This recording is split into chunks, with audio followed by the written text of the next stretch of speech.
Hello students, তোমাদের সবাইকে স্বাগত জানাই আমাদের এই প্রিয় ইউটিউব চ্যানেল টিচিং বাংলাতে।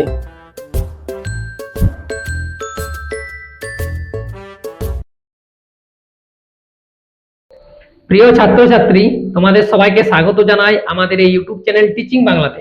আজকে আমরা ক্লাস 10 এর একটা নতুন চ্যাপ্টার নিয়ে এসেছি অঙ্কের, সেটা হচ্ছে দ্বিঘাত করণী। ঠিক আছে, এই যে দ্বিঘাত করণী, এই দ্বিঘাত করণীর কিন্তু অনেকজনের অনেক কিছু ডাউট থেকে থাকে। তো আমরা ট্রাই করবো এই ভিডিওতে সেই ডাউটগুলো কিন্তু সবাই ক্লিয়ার করার। তাহলে আমাদের চ্যাপ্টার নাম কি হচ্ছে? চ্যাপ্টার নাম হচ্ছে দ্বিঘাত করণী। ঠিক আছে, চ্যাপ্টারটার নাম হচ্ছে দ্বিঘাত করণী। আচ্ছা, তাহলে দ্বিঘাত করণীর প্রথম আমাদেরকে জানতে গেলে একদম বেসিক থেকে আমরা শুরু করব। প্রথম জানতে হবে সংখ্যা জিনিসটা কি। দেখো এখানে লেখা হয়েছে সংখ্যা। সংখ্যা জিনিসটা কি সেটা আমাকে কিন্তু জানতে হবে। তাহলে আমরা তো সবাই ইউজ করি, আমরা গণিত বা অঙ্ক করার সময় আমরা সবাই কিন্তু কি ইউজ করি? সংখ্যা ইউজ করি। মানে সংখ্যা কোনগুলো? যেমন 0 হচ্ছে, 1 হচ্ছে, 2 হচ্ছে, 3 হচ্ছে, 4 হচ্ছে, 5 হচ্ছে, ডট ডট ডট করে চলতে থাকবে। তাহলে এই সমস্ত জিনিসগুলো হচ্ছে কিন্তু সংখ্যা। আচ্ছা, তাহলে বলে আসি সংখ্যা হলো এমন একটি গাণিতিক ধারণা যা গণনা পরিমাপ করার জন্য ব্যবহৃত হয়। মানে আমরা সংখ্যা কেন ইউজ করি? হয়তো দোকানে গেছি, তাহলে দোকানে আমরা কি করলাম? অনেকগুলো হয়তো জিনিস কিনেছি, সেই জিনিসগুলোকে আমরা কি করব? সংখ্যার সাহায্যে পরিমাপ করব বা হিসাব করব। ঠিক আছে, আর কি করতে পারি? ধারণা যা গণনা, ঠিক আছে, ধারণাও নিতে পারি, আর সেখান থেকে আমরা কি করতে পারি? গণনা করতে পারি। আর পরিমাপ করার জন্য কি করতে ব্যবহৃত করতে পারি, সেই জিনিসগুলোকে আমরা কি বলি? সংখ্যা বলি। ক্লিয়ার? তাহলে এই সংখ্যাকে আমরা কিন্তু দুটি ভাগে ভাগ করি। ঠিক আছে, এই সংখ্যাকে আমরা দুটি ভাগে ভাগ করি। যদি আমি এখানে সংখ্যা লিখি, তাহলে এই সংখ্যাকে আমরা দুটি ভাগে ভাগ করি। একটাকে বলা হয়, এখানে আমি যদি এটাকে এভাবে চিহ্নিত করি, একটাকে বলা হয় বাস্তব সংখ্যা।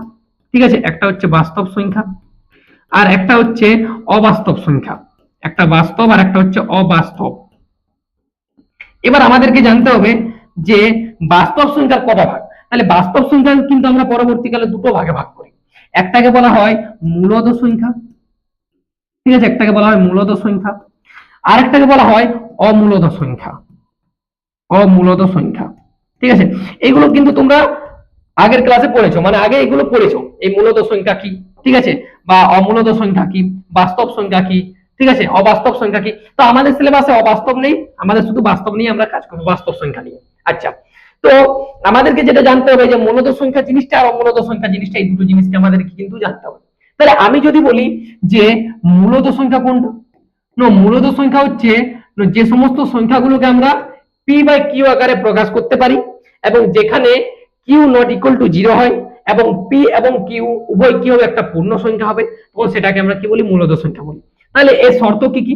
এটা পি বাই কিউ আকারে থাকতে হবে। আর কি? এখানে কিউ নট ইকুয়াল টু কি হবে? 0 হবে। আর পি আর কিউ কি হবে? পূর্ণ সংখ্যা হবে। ঠিক আছে, তবেই সেটাকে আমরা কি বলবো? মূলদ সংখ্যা বলবো। তাহলে মূলদ সংখ্যা জিনিসটা ক্লিয়ার? মূলদ সংখ্যা মানে হচ্ছে যে সমস্ত সংখ্যাকে আমরা পি বাই কিউ আকারে প্রকাশ করতে পারবো, ভেরি ভেরি ইম্পর্টেন্ট, মানে লব বাই হর আকারে প্রকাশ করতে পারবো। আর কি? এটা কেমন হবে? কিউ নট ইকুয়াল টু 0 হবে, আর পি আর কিউ কি হবে? পূর্ণ সংখ্যা হবে। এবার এখানে যেটা বলা হয়েছে যে কিউ নট ইকুয়াল টু 0, এটার কারণ কি? কিউ নট ইকুয়াল টু 0 এটার কারণ কি? কারণ যদি কিউর ভ্যালু 0 হয়ে যায়, যদি আমরা কিউর ভ্যালু 0 বসাই, তাহলে পি বাই 0 মানে এটা হচ্ছে অসংজ্ঞাত। ঠিক আছে, এটার কোনো ভ্যালু হয় না। যার জন্য যদি এটার কোনো ভ্যালু হয় না, তাহলে সেটাকে আমরা কি করে বলবো? একটা মূলদ সংখ্যা। যার জন্য এক্ষেত্রে বলা হয়েছে কিউ নট ইকুয়াল টু 0। কিন্তু পি এর মানের ক্ষেত্রে 0 হতে পারে, পি এর মান কিন্তু 0 হওয়া সম্ভব, কিন্তু কিউর মান কোনোদিন কিন্তু 0 হবে না। ঠিক আছে, তাহলে এই জিনিসটাকে আমরা কি বলি? মূলদ সংখ্যা। এক্সাম্পল হবে কি? এটা হবে 2/5 হবে, 3/4 হবে, 2/6 হবে, 1 হবে, 2 হবে, 4 হবে, √4 হবে। এগুলো কিন্তু সব হচ্ছে কি? মূলদ সংখ্যা। তাহলে মূলদ সংখ্যা হচ্ছে যে সমস্ত সংখ্যাকে আমরা পি বাই কিউ আকারে প্রকাশ করতে পারি, যেখানে কিউ নট ইকুয়াল টু 0 হয়, আর পি আর কিউ কি হবে? একটা পূর্ণ সংখ্যা হবে। ভেরি ভেরি ইম্পর্টেন্ট, কিন্তু এটা একটা পূর্ণ সংখ্যা হবে, সেটাকে আমরা কি বলবো? মূলদ সংখ্যা বলবো। আচ্ছা, নেক্সট আমরা যেটা পড়বো সেটা হচ্ছে অমূলদ সংখ্যা কাকে বলে, বা অমূলদ সংখ্যার যে ধারণা সেটা আমরা, কারণ এই যে চ্যাপ্টার যেটা দ্বিঘাত করণী, সেটা কিন্তু আমরা অমূলদ সংখ্যা নিয়েই পড়বো। ঠিক আছে, এবারে আমাদেরকে জানতে হবে যে অমূলদ সংখ্যা জিনিসটা কি? অমূলদ সংখ্যা, দেখো এখানে বলা হয়েছে সংখ্যাটা যদি আমরা বলি যে যে সমস্ত সংখ্যাকে আমরা পি বাই কিউ আকারে প্রকাশ করা যায় না, পি বাই কিউ আকারে প্রকাশ করা যায় না, কারণ প্রকাশ করা গেলে তো সেটা মূলদ সংখ্যা হবে, প্রকাশ করা যায় না। ঠিক আছে, প্রকাশ করা যায় না, সেই সমস্ত সংখ্যাকে আমরা কি বলবো? অমূলদ সংখ্যা বলবো। তাহলে এইটাকে আমরা কি বলবো? অমূলদ। ঠিক আছে, অমূলদ সংখ্যা। তাহলে যে সমস্ত সংখ্যাকে আমরা পি বাই কিউ আকারে প্রকাশ করতে পারি না, সেই সমস্ত সংখ্যাকে আমরা অমূলদ সংখ্যা বলি। ক্লিয়ার? আচ্ছা, এক্সাম্পল কি হবে? যেমন এক্সাম্পল হবে √2 হবে একটা এক্সাম্পল। √3 হবে एग्जांपल, √5 হবে एग्जांपल, √7 হবে एग्जांपल, ঠিক আছে, √11, √13, ঠিক আছে। এগুলো সব হচ্ছে কি, এগুলো সব হচ্ছে অমূলদ সংখ্যা। কেন অমূলদ সংখ্যা? কারণ এগুলোকে আমরা কিন্তু মূলদ সংখ্যা প্রকাশ করতে পারি না। কারণ দেখো আমরা যদি বলি 3 এর ভ্যালু কত হবে, তাহলে এখানে 2 পয়েন্ট এখানে সামথিং চলতে থাকবে। যদি আমরা √5 এর ভ্যালু কত বলি, ঠিক আছে, সরি যদি √3 এর ভ্যালু বলা হয়, তাহলে √3 এর ভ্যালু কত হবে, না 1 পয়েন্ট সামথিং সামথিং চলতে থাকবে 1 পয়েন্ট দিয়ে। √5 এর ভ্যালু কত হবে, না 2 পয়েন্ট এখানে চলতে থাকবে করে। তার মানে কি, একটা নির্দিষ্ট কোনো ভ্যালু হয় না, যার জন্য এটাকে আমরা কি বলি, অমূলদ সংখ্যা বলি। তাহলে অমূলদ সংখ্যা হচ্ছে যে সমস্ত সংখ্যাকে আমরা p/q আকারে প্রকাশ করা যায় না, সেই সমস্ত সংখ্যাকে আমরা মূলদ সংখ্যা বলি, অমূলদ সংখ্যা বলি। আচ্ছা, এই যে চ্যাপ্টারটা আমাদের, যেটার নাম হচ্ছে কি দ্বিঘাত করণী, ঠিক আছে, দ্বিঘাত করণী, দ্বিঘাত করণী। এই দ্বিঘাত করণী আমরা কিন্তু অমূলদ সংখ্যা নিয়ে কিন্তু কাজ করব। এখানে অমূলদ, যত অমূলদ সংখ্যাগুলো আছে সেই অমূলদ সংখ্যাগুলো নিয়ে এই চ্যাপ্টারে আমরা কাজ করব। আর এই অমূলদ সংখ্যাগুলোকে অ্যাকচুয়ালি আমরা বলি করণী, ঠিক আছে, অমূলদ সংখ্যাগুলোকে বলা হয় কিন্তু করণী। তাহলে মূলদ সংখ্যা অমূলদ সংখ্যা হচ্ছে আমাদের ক্লিয়ার।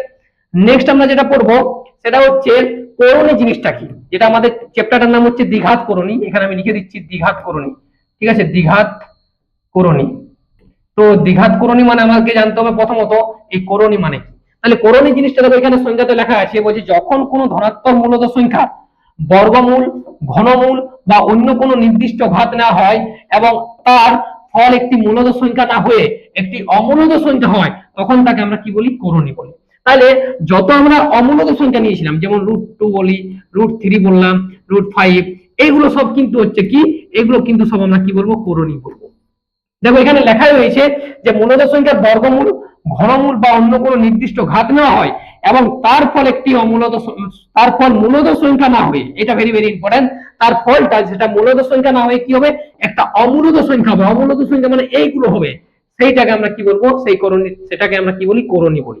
ক্লিয়ার? তাহলে করণী মানে সেই সংখ্যাটা কেমন সংখ্যা হবে, একটা অমূলদ সংখ্যা হবে। মানে মূলদ সংখ্যা কিন্তু এই ক্ষেত্রে হবে না, অমূলদ সংখ্যা হবে, সেই জিনিসটাকে আমরা কি বলছি, করণী। মানে অমূলদ সংখ্যা থেকে আমরা কি পাচ্ছি, করণী পাচ্ছি।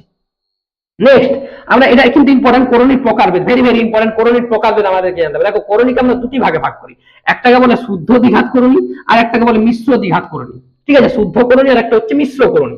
তাহলে শুদ্ধ করণী আর মিশ্র করণী মানে কি, মনে করে এখানে বলেছি যদি এ একটি ধনাত্মক মূলদ সংখ্যা হয়, তাহলে এ একটা আমি ধরে নিলাম ধনাত্মক মূলদ সংখ্যা, যা কোনো মূলদ সংখ্যার বর্গ নয়, মানে এটা কোনো কিন্তু মূলদ সংখ্যার কিন্তু বর্গ নয়, ঠিক আছে।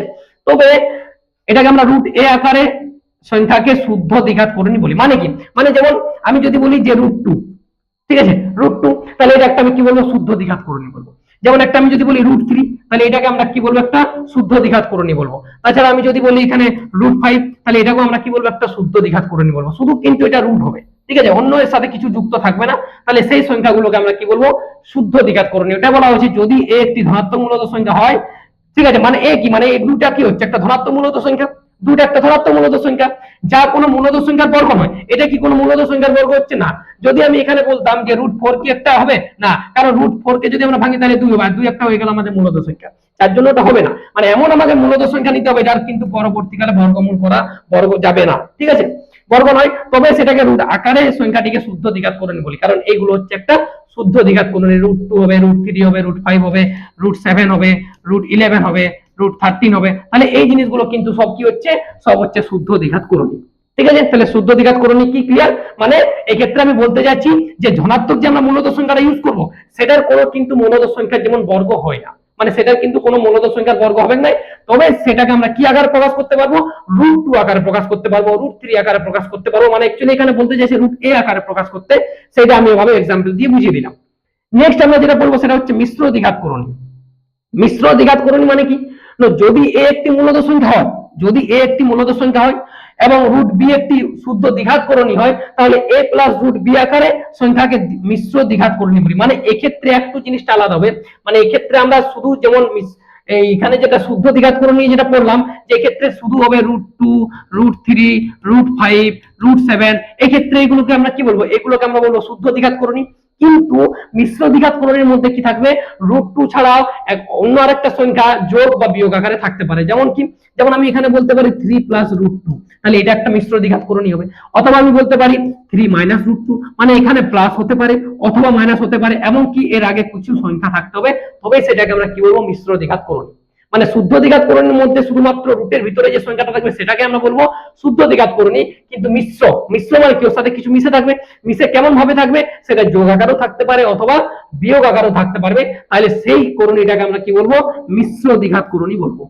ক্লিয়ার? তাহলে মিশ্র দ্বিঘাতকরণী মানে এটা কেমন ভাবে থাকবে, তাহলে আমি এখানে যদি নেক্সট পেজে আমি এটাকে আরেকটু ভালো করে বুঝে দিচ্ছি। আমি এখানে এটা বলার আগে আমি এখানে লিখে দিচ্ছি, একদিকে লিখছি আমরা শুদ্ধ শুদ্ধ দ্বিঘাতকরণী, ঠিক আছে, শুদ্ধ দ্বিঘাতকরণী, আর একদিকটাতে লিখছি মিশ্র দ্বিঘাতকরণী, মিশ্র দ্বিঘাতকরণী, মিশ্র দ্বিঘাতকরণী, ঠিক আছে। একদিকে আমি লিখলাম শুদ্ধ আর একদিকে লিখলাম মিশ্র। আচ্ছা, এর আমি এটাকে পার্থক্য খুঁজে বার করছি এখানে, তাহলে এখানে একটা লাইন দিয়ে দিলাম এভাবে, ঠিক আছে। আচ্ছা, এবারে যদি দেখি তাহলে আমরা শুদ্ধ দ্বিঘাতকরণী কোনগুলো বললাম, যেমন √2, √3, √5, √7, তাহলে এগুলো সব কি হচ্ছে, এগুলো সব হচ্ছে কিন্তু শুদ্ধ দ্বিঘাতকরণী। কিন্তু যখন মিশ্র দ্বিঘাতকরণী আমরা বলবো তখন কি হবে, তখন কিন্তু এর সাথে কোন একটা সংখ্যা কি আকারে থাকবে, যোগ আকারেও থাকতে পারে অথবা বিয়োগ আকারেও থাকতে পারে। যেমন 2 + √3 হতে পারে, অথবা বলতে পারি 5 - √4 হতে পারে, ঠিক আছে, 5 - √4 হতে পারে, √3 হতে পারে, ঠিক আছে, অথবা 7 + √5 হতে পারে। তাহলে এই যে কলোনিগুলো দেখো, প্রত্যেকটা সংখ্যা একটা করে যোগ আকারে বা বিয়োগ আকারে যুক্ত হয়েছে, মানে এই কলোনিটাকে আমরা কি বলবো, মিশ্র দ্বিঘাতকরণী। তাহলে ক্লিয়ার?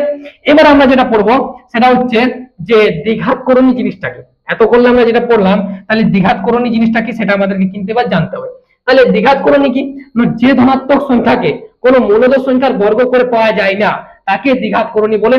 অন্যভাবে কি বলা যায় না, যে সংখ্যার বর্গমূল একটি অমূলদ সংখ্যা তাকে দ্বিঘাতকরণী বলে। মানে কি, মানে আমি যদি এখানে বলেছি যে সংখ্যার বর্গমূল একটা অমূলদ সংখ্যা, অমূলদ সংখ্যা হবে মানে কি, মানে যেমন √2 এর যদি আমরা বর্গমূল করি তাহলে এটা একটা অমূলদ সংখ্যা হবে, যদি আমরা √3 এর বর্গমূল করি তাহলে সেটাও কিন্তু একটা অমূলদ সংখ্যা হবে। তাহলে সেই জিনিসটাকে আমরা কি বলবো, দ্বিঘাতকরণী। মানে বলতে চাইছে যে যে সমস্ত সংখ্যাকে আমরা যদি বর্গ করি তাহলে সেখান থেকে কিন্তু এর কোনো একটা নির্দিষ্ট মান পাওয়া যায় না, সেইগুলোকে আমরা কি বলবো, দ্বিঘাতকরণী বলবো।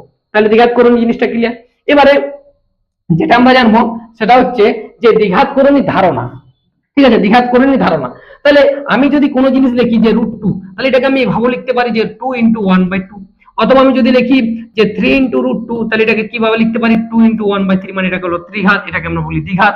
আর এটাকে যদি আমি বলি যে n, ঠিক আছে, n × √2, তাহলে এটাকে আমি কি বলবো, 2 × 1/n, মানে এটা হচ্ছে 2 এর n তম ঘাত, এটা বলতে পারি। কিন্তু আমাদের যে চ্যাপ্টার সেখানে আমরা দ্বিঘাতকরণী সম্বন্ধে কিন্তু পুরোটা পড়বো। ক্লিয়ার? দ্বিঘাতকরণী সম্বন্ধে কিন্তু এখানে আমরা পড়বো।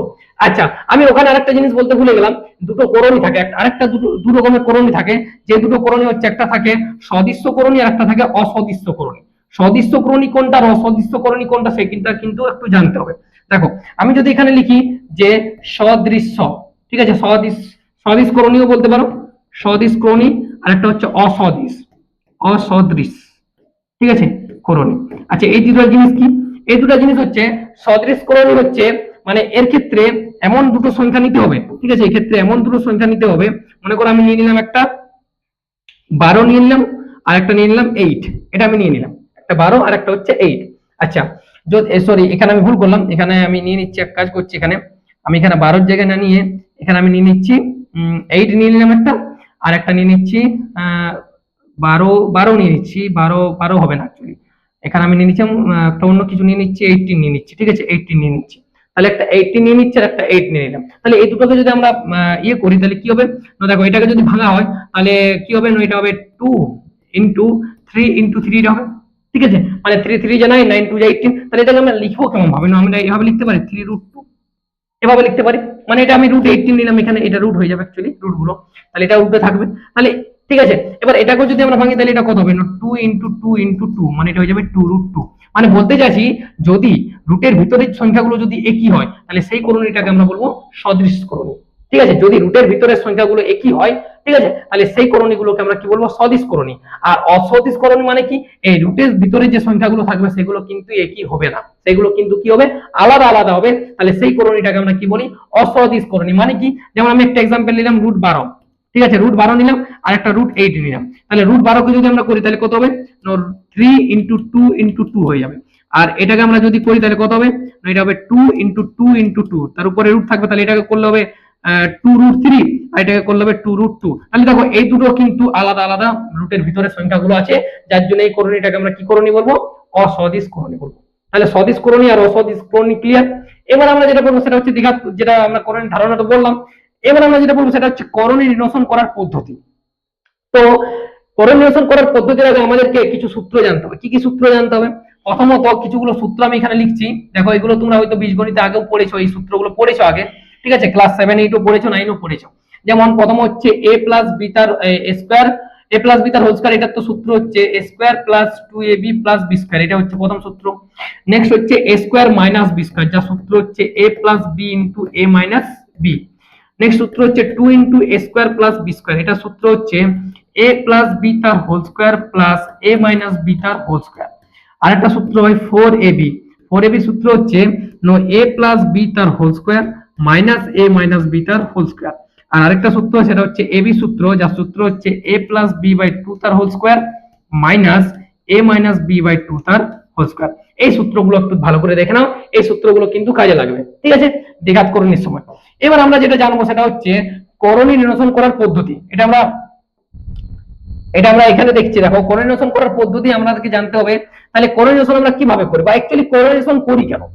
মেন কথা হচ্ছে আমরা করণী নিরসন করি কেন, কারণ করণী নিরসন করলে কি হয়, কোনো একটা যদি সংখ্যা রুটের ভিতরে থাকে, সেই সংখ্যাটিকে রুটটা হাঁটাবার জন্য তাই সেই সংখ্যাটাকে আমরা কি করি, অপর একটা সেই সংখ্যা দ্বারা কি করি, ওটার সাথে গুণ করতে হয়, যার দরুন রুটটা হেঁটে যায়। তাহলে সেই জিনিসটাকে আমরা বলি কিন্তু করণী নিরসন। মানে কি, মানে সাপোজ আমি এখানে নিলাম যে 2 প্লাস √3, ঠিক আছে, 2 প্লাস √3, তাহলে এর যদি আমরা করণী নিরসন করি তাহলে কি হবে, অপর আরেকটা সংখ্যা দিয়ে যেটা করতে হবে গুণের সাথে সাইনটা শুধু চেঞ্জ করতে হবে, শুধু সাইনটা কিন্তু চেঞ্জ করে করতে হবে। তাহলে দেখো এটা a plus b into a minus b আকারে আসে, তাহলে এটাকে আমরা বলতে পারি যে a square minus b square, তাহলে এটা হবে কত, 4 মাইনাস 3 ইকুয়াল টু 1। তাহলে এটা হচ্ছে একটা মূলত সংখ্যা, 1 তো একটা মূলত সংখ্যা। মানে আমরা এখান থেকে বলতে চাইছি যে যদি কোনো একটা করণী, ঠিক আছে, যদি সেটা রুটের কোনো একটা সংখ্যা যদি রুট দেওয়া থাকে, তাহলে সেই রুটটাকে তুলে দেওয়ার জন্য আমরা যে পদ্ধতি অ্যাপ্লাই করি সেটাকে কিন্তু অ্যাকচুয়ালি আমরা বলি করণী নিরসন পদ্ধতি। এই করণী নিরসন পদ্ধতি কিন্তু এইভাবে একটা হয়, আর একটা হয় হরের করণী নিরসন, ঠিক আছে, এইভাবে। আচ্ছা, তাহলে এটাকে আমি এভাবেও করতে পারি, অথবা এভাবে যদি আমি না করি, যদি এটাকে আমি এই সংখ্যা একটা সংখ্যা দ্বারা আলাদা নিয়েছিলাম, এই সংখ্যাটার বদলে আমি এটাকে যদি এভাবে নিই যে -2 প্লাস √3, এটা যদি আমি করি -2 প্লাস √3, তাহলে আমি কি করবো, একটু সাজাবো। তাহলে আমি এখানে যদি করি 2 প্লাস √3 ইনটু এটা হচ্ছে -2 প্লাস √3, যেটা আলাদা নিলাম, এখানে একটা নিয়েছিলাম, এটা 1 নাম্বার আমি দিয়ে দিচ্ছি, এটা 2 নাম্বার দিয়ে দিচ্ছি, এটা আলাদা নিলাম। আচ্ছা, এটা যদি একটু সাজাই তাহলে √3টাকে আমি যদি সামনের দিকে আগ করিয়ে দিই, তাহলে এটা √3 প্লাস 2, সেম এটাকেও আমি যদি করি এভাবে, যে √3 - 2 হয়ে যাবে। এবারে এটা হচ্ছে a প্লাস b আর এটা হচ্ছে a মাইনাস b, তাহলে কি হবে, এটা √3 এর স্কয়ার মাইনাস 2 এর স্কয়ার হয়ে যাবে। আর আচ্ছা, আমরা √3 এর স্কয়ার মানে কি জানি, একটা 3 হয়ে যাবে এই ক্ষেত্রে, তাহলে এটা হবে একটা 3 -4 সমান হচ্ছে -1, তাহলে এটা একটা মূলত সংখ্যা। মানে এই ক্ষেত্রে আমরা দুটো আলাদা আলাদা ভ্যালু পেলাম, একটা শুধু 1 পেলাম আর একটা -1 পেলাম। তাহলে এই যে আমরা দুটো নিলাম, এই যে দুটো আলাদা আলাদা জিনিস নিলাম, এগুলোকে বলে করণীর উৎপাদক। কি বলা হয় এগুলোকে, করণীর উৎপাদক, করণীর উৎপাদক, ঠিক আছে, বা এগুলোকে আমরা পরস্পরের অনুবন্ধী করণী বলি, উৎপাদক, করণীর উৎপাদক বলা হয়, বা এই দুটোকে আমরা পরস্পরের কি বলি, অনুবন্ধী করণী বলা হয়। তাহলে করণী নিরসন পদ্ধতি আমরা আরেক ভাবে প্রকাশ করি, মানে কি একটা অঙ্কের সাহায্যে আমরা দেখছি কিভাবে আরেকবার করণী নিরসনকে, হরের করণী নিরসনকে কিভাবে প্রকাশ করা হয় সেটা আমরা কিন্তু অঙ্কের সাহায্যে দেখে নেব। দেখো মনে করো একটা অঙ্ক দেওয়া হয়েছে যে x প্লাস, এখানে আমি লিখে দিচ্ছি যে x সমান 2 প্লাস √3 হলে, x সমান 2 প্লাস √3 হলে x প্লাস 1/x এর মান কত হবে, এর মান কত হবে, এটা আমাকে বলেছে কত হবে। আচ্ছা, আমার এখানে কিসের মান দেওয়া হয়েছে, x এর মান দেওয়া আছে, তাহলে আমি এখানে লিখে দেবো যে x সমান আমার কত দেওয়া হয়েছে, 2 প্লাস √3। তাহলে আমাকে ফার্স্ট এখানে আমাকে বার করতে হবে 1/x এর মান। আচ্ছা, 1/x এর মান তো আমি জানি 2 প্লাস √3। তাহলে এমনি যদি সিচুয়েশন থাকে, তাহলে এটাকে আমরা কি করব, এটাকে আমরা হরের করণী নিরসন করব। হরের করণী নিরসন মানে কি, মানে 2 প্লাস রুট 3 আছে। তো তো উপর নিচকে আমরা তার উল্টো সাইন দিয়ে অর্থাৎ 2 মাইনাস রুট 3 দিয়ে উপর নিচকে কি করব, গুণ করব। মানে কি, মানে বলতে চাইছি যে এটা 2 মাইনাস রুট 3 আর উপরে হবে কিন্তু 2 মাইনাস রুট 3। তাহলে দেখো এটা a প্লাস b আর এটা হচ্ছে a মাইনাস b। তাহলে আমি লিখতে পারি 2 মাইনাস রুট 3 আর এটা সূত্রে আনলে কত হবে, এটা হবে 2 এর স্কয়ার মাইনাস রুট 3 এর স্কয়ার। তাহলে কত হবে এটা, মানে এটা হয়ে যাবে 2 মাইনাস রুট 3। তাহলে 1/x এর ভ্যালু কত পেলাম, 2 মাইনাস রুট 3।